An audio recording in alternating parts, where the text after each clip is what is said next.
So you want to buy a Diamond DA50? You don't say. How's life on the cutting edge? Diamond, eh? What a company. Cracking out the new models. DA50 is the latest of which, and tackles the full-sized luxury piston market, known affectionately as Cirrus City. Cirrus has dominated the high-performance piston single market for 20 years. Let's quickly compare. First, the obvious. DA50 is a retract. Retractable gear are cooler and more complex than the SR22T's fixed gear. DA50 has a back door. Handy. SR22 now comes with a 4-blade propeller, and everybody knows that more blades is more better. Diamond stayed true to form with its huge-ass wings. Man, 44 feet. If you're watching from Europe, please in the comments, are T-hangers not a thing there? In North America, 40-foot wide T-hangers are by far the most common and available hanger for general aviation pilots. Why so long? Let's ask Diamond Chief Pilot and Head of Flight Operations, Martin Scherer. The advantage of this wingspan, and the reason why we did that, is to carry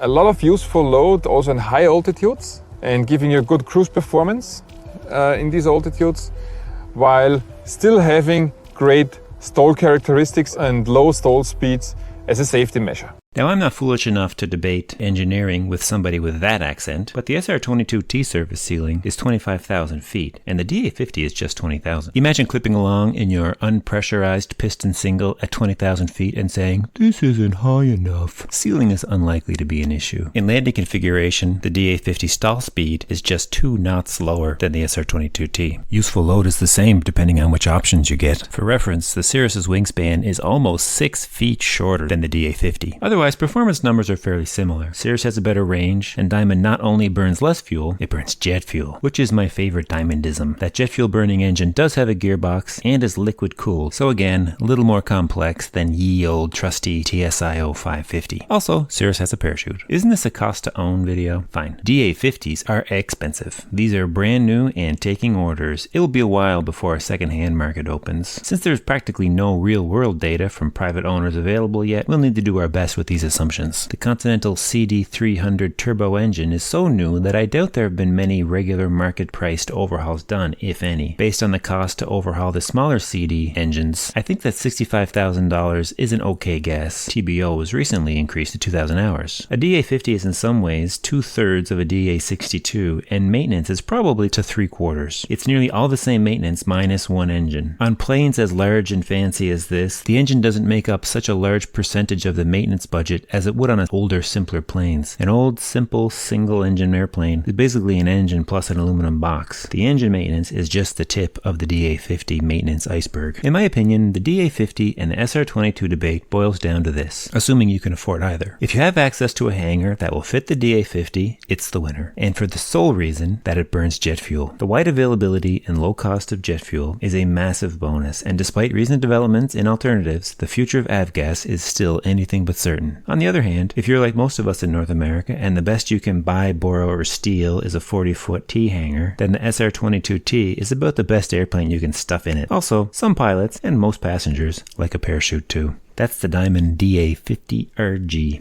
Thank you for watching. See you in the next.